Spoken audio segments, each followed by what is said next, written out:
एक बार एक शिकारी शिकार करने के लिए जंगल में पहुंचा। उसने अपने तीर पर बहुत ही खतरनाक जहर लगाया और शिकार को निशाना बना करके उसने तीर को छोड़ा, लेकिन उसका तीर चूक गया और तीर एक पेड़ पर जा लगा। वह पेड़ बहुत ही हरा भरा और बहुत सारे तोते उस पेड़ पर रहते थे। जैसे ही वह जहरीला तीर उस पेड़ पर जाकर लगा, वह पेड़ धीरे धीरे सूखने लगा और उस पेड़ पर जो भी तोते रहते थे वह एक एक करके उस पेड़ को छोड़कर जाने लगे।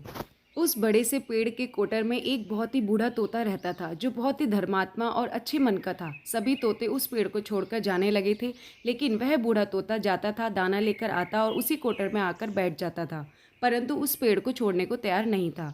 बूढ़े तोते के साथियों ने कई बार आकर के उसे समझाया कि यह पेड़ सूख रहा है और किसी दिन गिर भी जाएगा, चलो किसी और पेड़ पर चलकर रहा जाए, परंतु वह बूढ़ा तोता वहां से जाने को तैयार नहीं हो रहा था।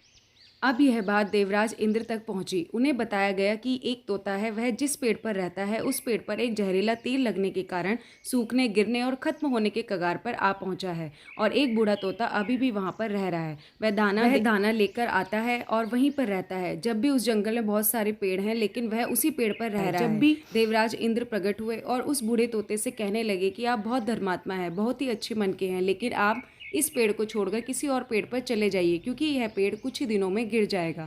तालाब के पास में बहुत से बड़े बड़े हरे भरे पेड़ हैं, बड़े बड़े कोटर हैं, उन पेड़ों पर फल भी लगे हुए हैं, उन्हें वहीं पर तोड़कर खा सकते हैं, परंतु यहाँ से आप चले जाएं।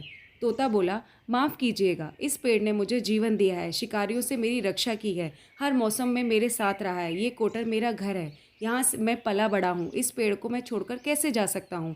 इस पर संकट आया है तो क्या मैं इसे छोड़कर चला जाऊँ? मैं ऐसा कभी नहीं कर सकता। देवराज इंद्र तोते के इस बात से बहुत ही प्रसन्न हुए। उन्होंने तोते से कहा, मैं आपके इस बात से बहुत ही खुश हूँ, मांगो जो आपको मांगना हो। उस बूढ़े तोते ने कहा, मुझे बस इतना मांगना है कि जिस पेड़ ने मुझे जन्म दिया है, जहाँ मैं रहा, पला बड़ा, जिसे आप मेरा जन्मभूमि कह सकते हैं, आप इसे फिर से वैसे ही हरा भरा कर दो जैसा यह था। देवराज इंद्र ने अमृत से उस पेड़ को सींच दिया और पहले की तरह हरा भरा कर दिया। अब वापस से उस पेड़ पर आकर के बाकी तोते रहने लगे। वह बूढ़ा तोता कुछ समय तक और जिंदा रहा, फिर उसकी मृत्यु हो गई और वह स्वर्ग में चला गया। यह कहानी हमें यह सिखाती है कि जब भी किसी इंसान का बुरा दौर आता है तो इमोशनली वह टूटा हुआ होता है, उसे किसी के सहारे की ज़रूरत होती है, किसी की आवश्यकता होती है। अगर आप ऐसे समय में उसे छोड़कर चले जाएंगे, उससे बात नहीं करेंगे, मुंह मोड़ लेंगे, तो आपसे बुरा कोई नहीं, क्योंकि आप किसी के सुख का साथी बने या ना बने, लेकिन आपको हमेशा किसी के दुख का साथी ज़रूर बनना चाहिए।